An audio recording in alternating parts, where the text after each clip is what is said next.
Hello and welcome to another episode of Sports with Monga. And what a race, Japanese Grand Prix. And we have a returnee here, my friend Arun, back with me, talking about, we were talking about qualifying yesterday, but now we're talking about the race reaction here. What are your first opening thoughts here, Arun? It's so chaotic, man. It's I don't know like what is happening. Like it's like sum up of like all the races in one race. I don't know who is doing what. Dude, this is Japanese. First thing I should admit, this is the toughest track to race. It's so challenging. With those challenging, even Alonso mentioned, why are you throwing in me into lions? And like everyone is there. You go back of the grid, Sunoda is there, front of the grid, Piastri and Lando, and then Max.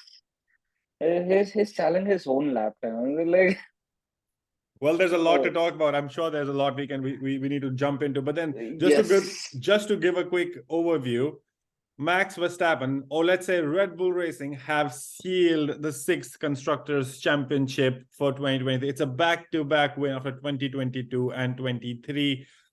I don't think anybody even had a doubt that they will not win, but the way they have done it is just amazing. Red Bull Racing, 623 points after Japanese Grand Prix. 6 more races are left, guys. 6 more races are left.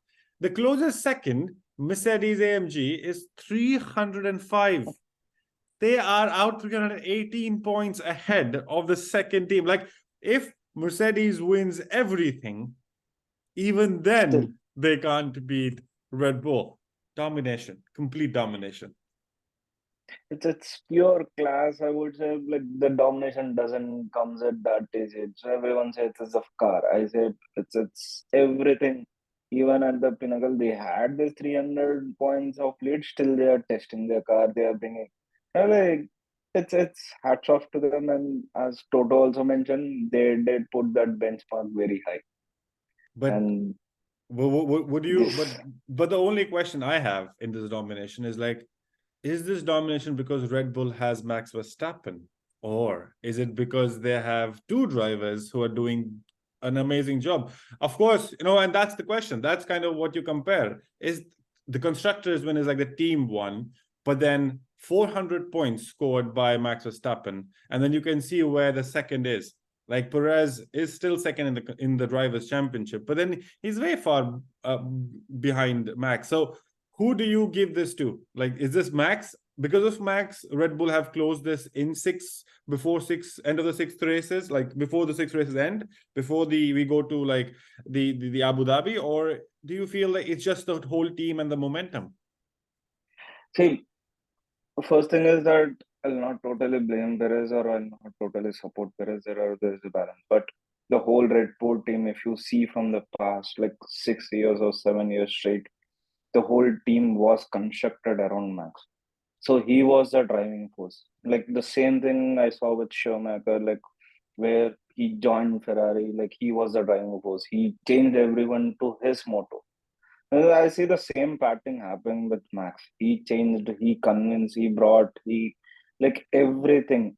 His driving style perfectly fits Red Bull's technology and their mindset of going like it's like you don't have a benchmark for Red Bull. Even today you see like Max is always pushing his lap. He's sliding. He need not do the sliding thing.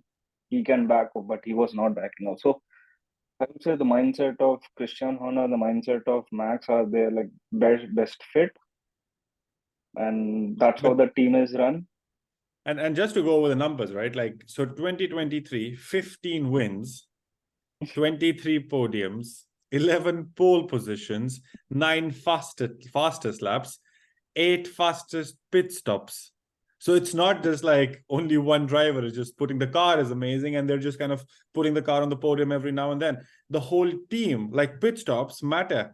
They are the crucial factor. Of course, when even Max is asking for let's do it for fun, even then it still matters that you don't mess up a pit stop. But then it's been total domination. Of course, you have to go back to the like Singapore Grand Prix where everything turned. They lost the domination, 15 consecutive wins.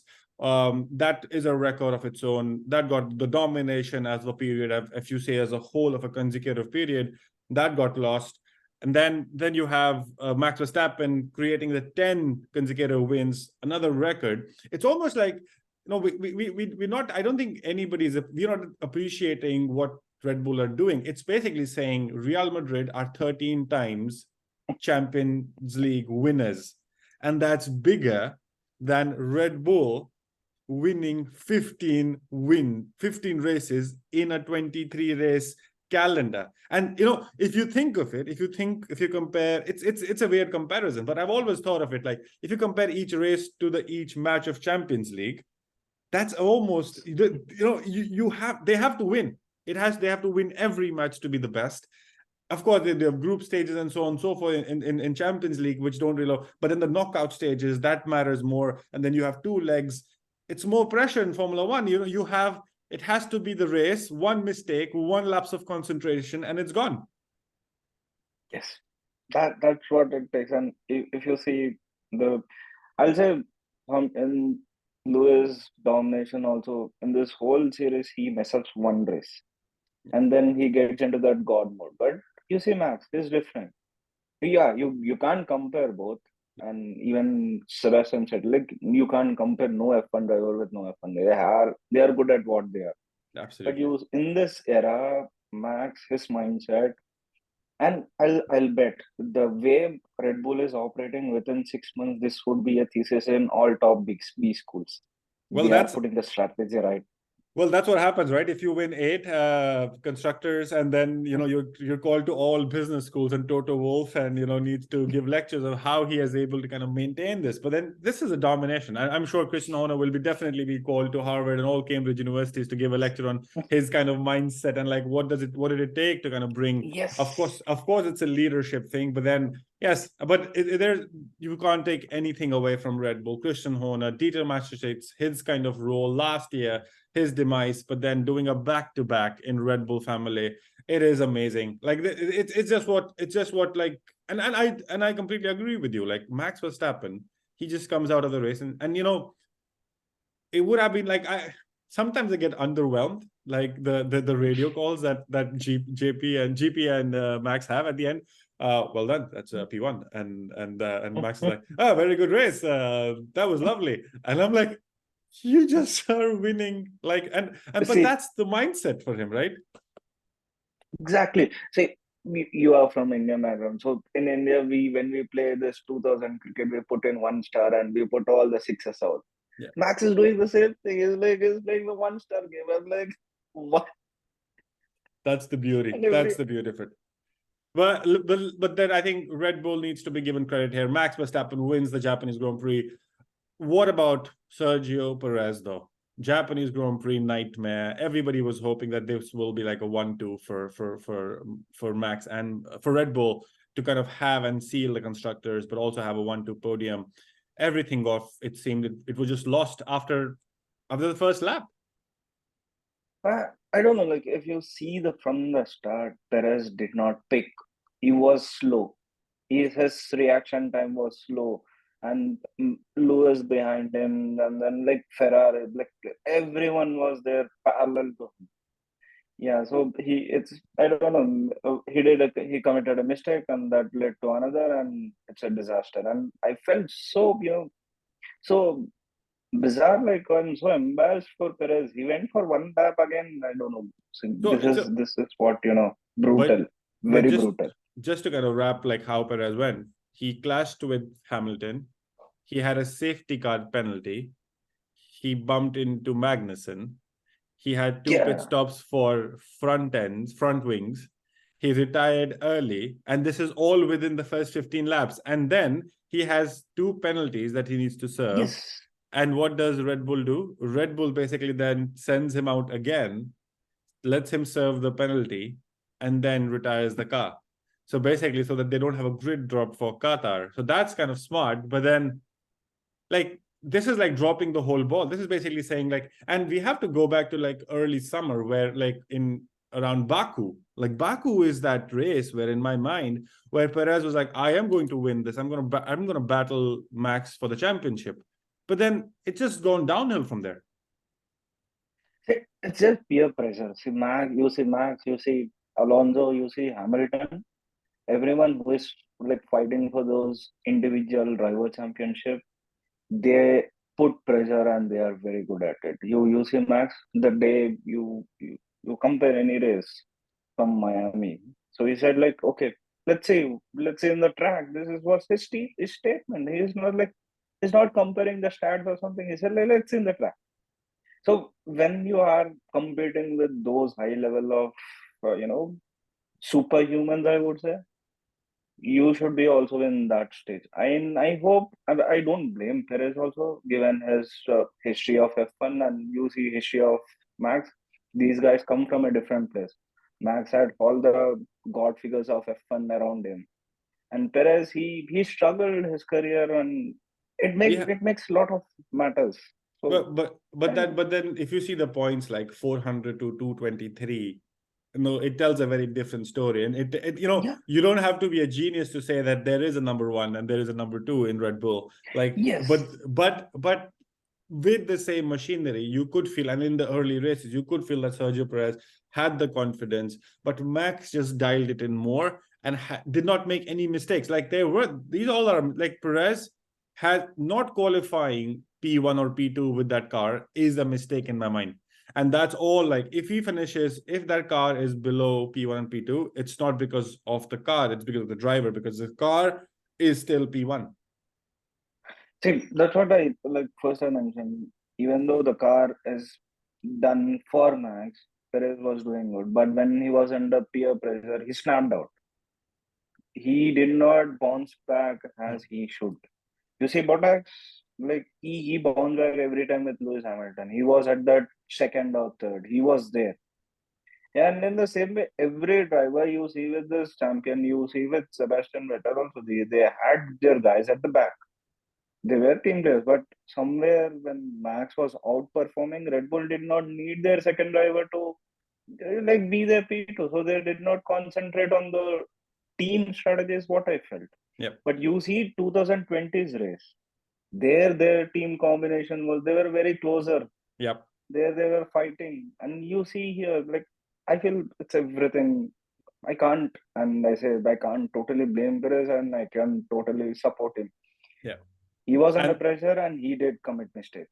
that's kind of where he ended up his race as well. Like he did not finish basically, but then I hope he has a better race in Qatar. And that leads us to the McLaren boys. The McLaren boys reversed order this time, but Norris finishing P2 and Piastri getting his first podium in Formula One. This is his, and he has scored a podium in his 16th race as a Formula One driver. I don't think there are a lot of drivers who can say still in that whole grid that they are podium finishers and they would want to do what Piastri did. But what a race for McLaren. See, I would say with the given history of Piastri's race, this was not his best race. Because like there were situations he went inside in the first lap, Lando was outside, he got the advantage, he's in the front, and Lando drive like he would like alpha game in the front, and Piastri somewhere his tires were not supporting. And you did observe one thing, like when the Perez messed up one more thing when there was a virtual safety car, Yeah, he did he push took. Lando. So what happened? Like immediately there was this virtual safety car put in. I felt like yeah, this was compensating that, and PSG was in front. I don't know, like this tires or something strategy. But I'm very happy for his podium. But I wanted him to win fighting, I not just think like there was no car in the front and back and he's winning. I don't want PSG to win those races. I want win him like fight and get that one out. so. So in the post race conference, like Piastri did mention that he did put his elbows out. He wanted to pressure Max for that first corner. He did, but then that led him, and he had a lot of wheel spin on the second corner, which gave Norris the run that he had. And then it was like he was just nursing and he was just trying to hold back because the Ferraris were mighty behind him. Hamilton and everybody was trying to just kind of eat up on what Piastri had, but then he held his nerve. Of course, that VSC was like one of those moments like, oh, here it goes again, and will Piastri lose it? But then I think as a team where McLaren have been, like, 88 points scored in the last 8 races, and if you see where they've been whole um whole week as well, like for them to come back and almost have a whiff of P4, and they're P5, they're fifth in the constructors. They're creeping in on Aston Martin. Aston Martin was nowhere, but then I think McLaren as a whole, as a unit, are doing well, and that's what I feel is the positive. Of course, like, and we talked about it yesterday, Piastri is not saying that let me through. He is proving that he is there, and this, like, of course, this is Norris's second position. When will he score his win? That is still an unknown. Like, when will Lando Norris get his first maiden Formula One victory? But then having fifth already in a short career, and for Piastri to come up in his 16th race in Formula One, do a podium, I think that's pretty massive for McLaren, and also for Piastri, and for Zach Brown to kind of go in fighting for Piastri and getting him. See, I did mention like we are having two F1 fans, and like we did discuss about Piastri. This is the reason why Zach fought with everyone and brought him, and he signed. I don't know, somewhere McLaren has in their DNA finding the best talent. They are good at it, man. Yeah, they bring best talents to the world. I don't doubt they will find. They have a Pato Award as well waiting in the lines, and doing crazy things in Indica as well. So McLaren definitely, and Zach Brown, as he said at the end of the race, he's like, well, that's the best we could do, and that's the best we did. And that's perfect. That's consistency in my mind for McLaren, being there up on the podium and just kind of proving that they are on the up. They are the team, and Red Bull needs to watch out for McLaren. We're all talking about Ferrari and Mercedes, but then McLaren might be the one that catches them in the next season. But on that, it jumps us to a Ferrari of Leclerc and Sainz. Leclerc finishing P4, Sainz P6, almost missing on P5 after, he was undercut. Sainz was undercut. He knew it. He was like, are we undercut? Yes. And then that's why he knew that, okay, Leclerc and Hamilton he'll have to fight. He'll have to put his elbows out. But he did a good job coming back in, right, for Sainz. But then Leclerc leading he was a lead Ferrari the whole weekend, right? We talked about it yesterday as well. He's been outqualified Sainz to kind of finish ahead of him. But as a team, Ferrari looked more solid. Yeah, see, I would say it was a lone race for Leclerc. There was no one in the front, there was no one. He had few good racing instances in the race, but he consistently had his good drive today. He did not commit a mistake. He did not put anyone in the back, and it was a very good ride from him. Okay, so I feel this is one of those good races for Leclerc where things can go as planned. And for Carlos, like, it's just pure bad luck, man. And it is just genuinity of Hamilton. Yeah. And exactly. And then even Sainz was like, I think he made peace with it, because he realized that what he was 9/10 behind in the last lap. I could see like he was like 4/10, but then you needed to be 4/10 at the start of your new lap so that you could kind of, in the final parts, you could kind of overtake. But then I'm sure like Sainz had 4 laps better. Like he had 4 laps in more in his tires than Hamilton, because he pitted after all of them. But then he still, I think the straight line speed of Ferrari was not as good as everybody would have felt, because that could have been the difference. But then I don't think Sainz was close enough to Hamilton make the charge. But then that almost brings us to Mercedes. Yeah, like for the Mercedes, I will say like Alonso is the guy who helped Mercedes. He came in, he slowed down Sainz. Yeah, but then he reduced all the paths downwards, and he went into the dash. I don't know. Like... Exactly. So but what was interesting to me for Mercedes was Russell calling the shots again, saying we want to go in for the one stopper. Him basically saying I want a one stop race, but then the degradation on the tire was so massive. that of course he did not drop off completely, but then he still dropped off. Like and then there were the radio calls were basically saying, why is Hamilton pushing me? Like I can do what Sainz did.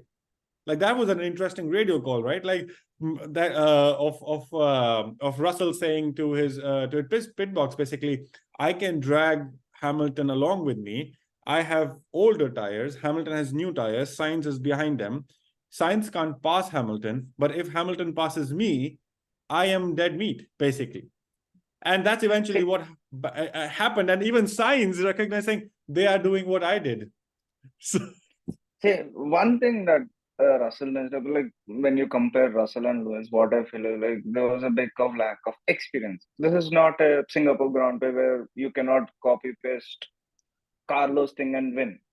See, if you see those corners, especially in turn 2, turn 9, 13, where like Carlos was exactly at the gearbox of Hamilton. If he do the same drag race, he will be in front. It made no sense for me, like doing the dragging thing for the last place. That's a Mercedes took a very good call, I would say, but Hamilton especially, he did a mistake. Like he was consistently making a mistake. Like first lap was not his mistake, I would say, but he did cover up Gutter, but like one small mistake and he bought into an equation with Russell. But Russell should somewhere understand like when should and what he should do. but that's kind of thing, So right? Like it's like, but then as Mercedes, you feel that these discussions will happen earlier, not in the race. Like if I am Russell and you're Hamilton, we have talked about this like in a race debrief that there might be a possibility, guys, that we will be behind each other. And what do we do then? Do we push each other? Do we fight? Or do we wait? Or do you allow us to move? Or like, will there be team orders? Eventually, they had to put the team orders. Like, it was interesting when on the Russell call, like, it's a directive, basically. He said it's an instruction.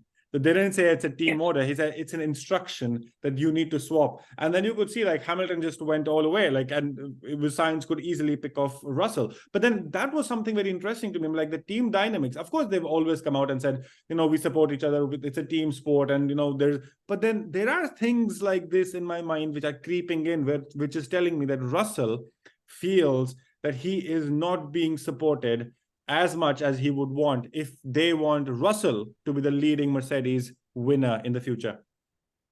see, at the present Mercedes state, Toto is not saying someone to lead out of both drivers. They are not saying one or two in both the drivers. They want both the drivers as one, or they want both the drivers as two. So Toto is in that mindset, and Russell, like I feel like somewhere last year whole Hamilton like did soak in, but you saw like how Russell turned over. He showed like he outperformed Hamilton, and that is a controversial point.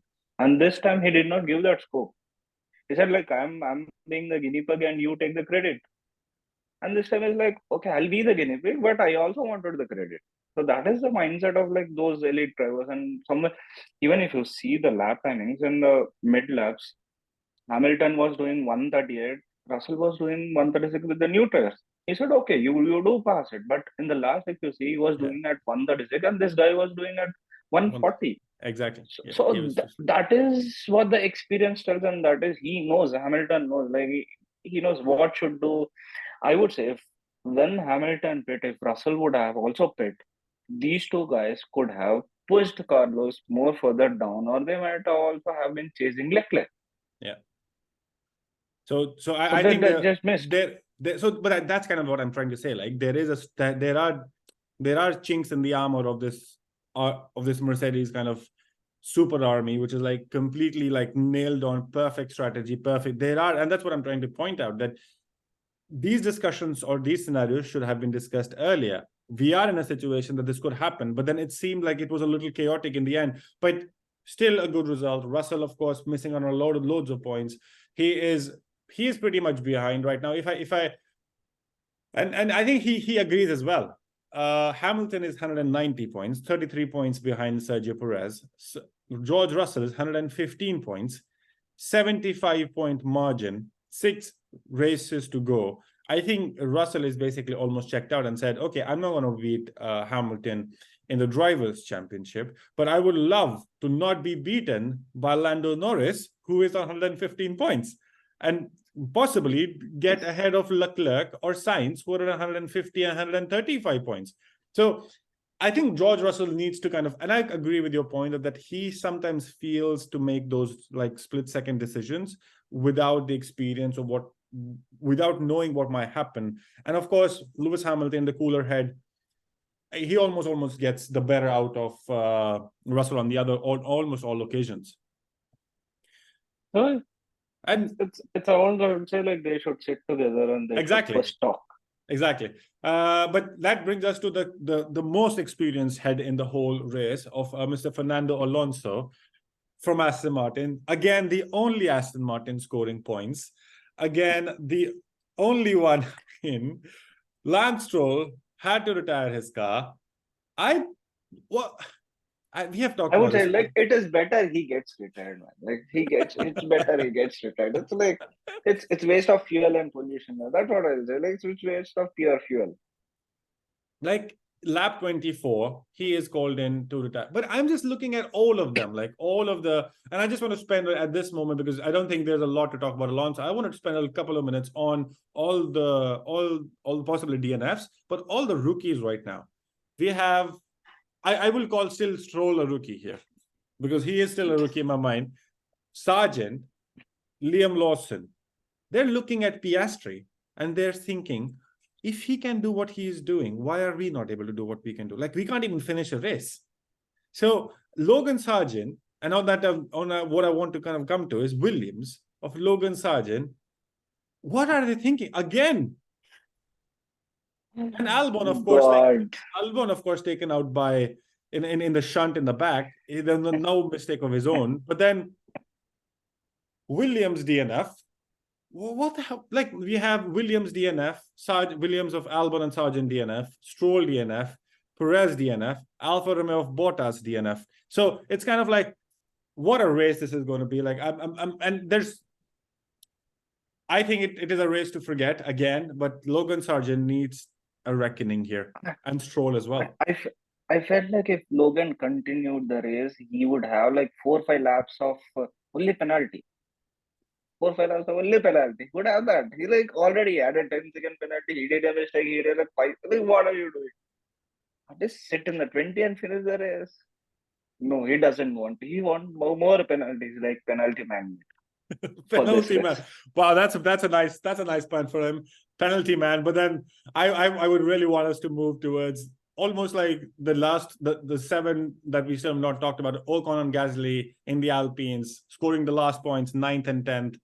I think they had a pretty strong race. Like, if you think about the carnage, of course, when you have 5 cars gone out, then you just need to be a little more closer, and then the front pack kind of reduces, because from the front pack, in my mind, when Perez is out, there is a spot to be gained. You could say that was kind of grabbed beautifully by Gasly and Ocon. So Alpine in the points. Yeah, see, it's in the same way. Like you mentioned, that there is no competitors. They push up. Like, but I did not see anything, extraordinary. Like, there were 1 or 2 few moments of Gasly overtaking and Ocon not overtaking. But yeah, as I said earlier, this year I'll not even guess them. Whatever they are doing good, that is the best thing they are doing. Exactly, but that's the race, right? Like, when you know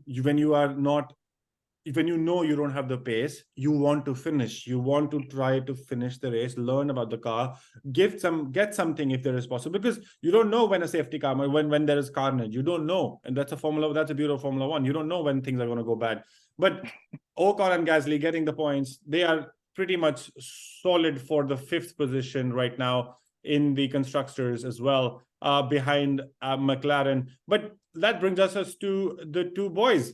We saw some really good racing between Lawson and Yuki Tsunoda. What's happening there? Like, it was like somebody was like, I want to show you who's boss. I will show you who's faster. But then Lawson getting ahead of Tsunoda and finishing 11th and 12th. See, I would say this race, Lawson just got lucky. Yeah, he did a good race, but he just got lucky with the strategy. Yeah. But Yuki, you had two mindsets. One is like who wants to prove and who wants F1 seat, Yeah. and one is like he's in the home ground and he wants to entertain his people. Like even if you go to any country, like that is natural. So Yeah. they did very good entertainment outside, and both were. I'll not say, I'll not rank these guys are one or two. I'll say both with the given package. They did a fantastic job of entertainment.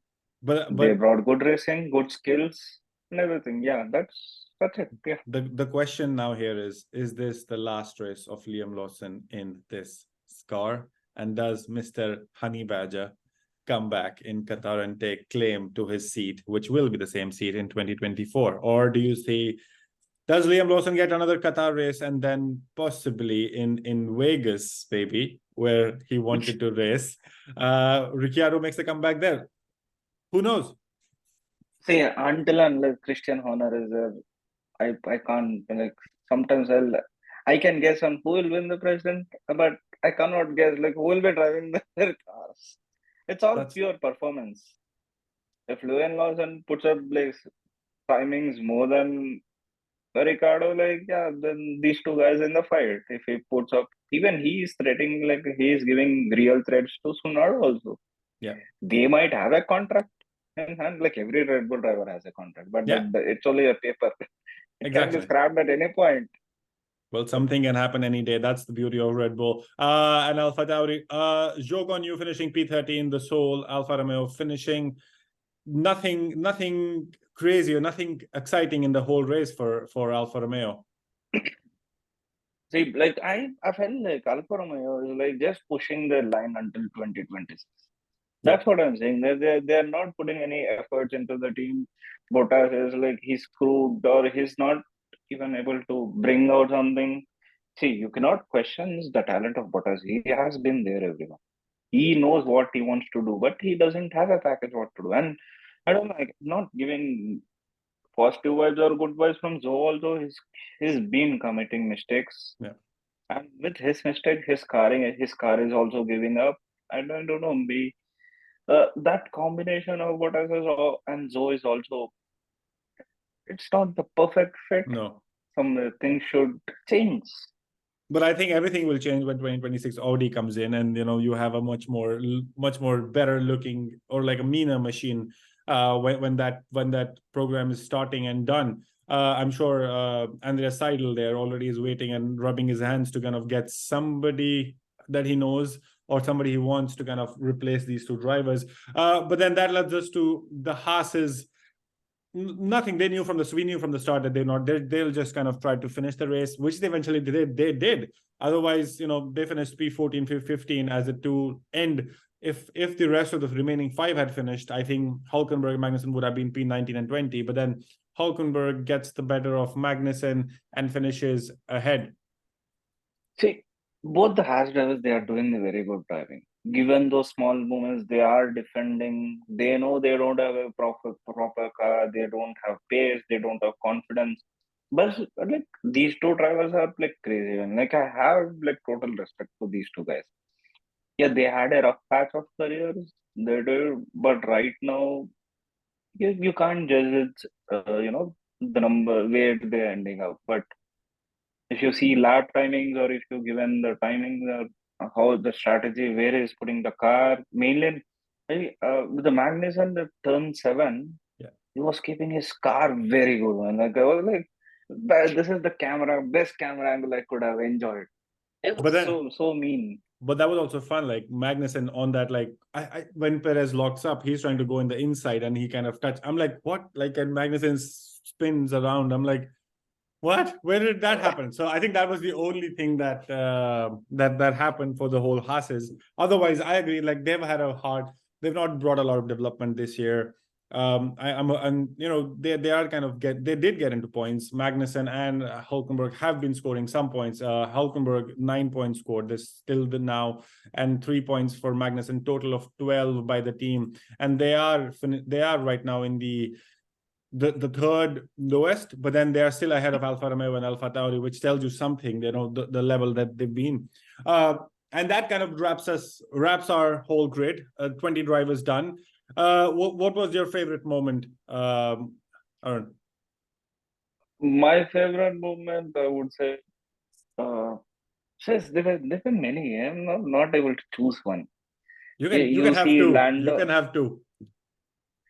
The first one is that when both the McLarens were like beside Max, that was one challenging point which I left. And the second, I would say, the lap timings of Max Verstappen. Like I did see, he was like 17 laps old, medium tires, but he was putting lap times as if it is like 2 laps of soft tires. He's put like 136 at 17 laps of old medium tires. Like, so is he driving some He ideal said it. conditions or not? He said so, like, you've given me a rocket ship, and that's what I feel he was in. So I think definitely agree with that. For me, I think that the moment was when what I love, like, of course, Max Verstappen and his domination, like Red Bull, total domination, no doubt in that. But I think Piastri taking his first podium is a moment to celebrate. That Australian needed a drive. You have to remember he sat out for most of like the last year and then waited for his opportunity. And when he got his opportunity, he grabbed it with both hands to do what he's done. And that's a wrap. Thanks, Arun, for joining the race reaction for Japanese Grand Prix at Suzuka. It's been amazing to have you, and I'm sure you'll join me for the Qatar qualifying. And that's a Yes. sprint as well, so we'll have Friday, Saturday, and Sunday of talking about it. And for all of you, rest of you watching, do like this video, do share, and do subscribe, and I catch you in the next one.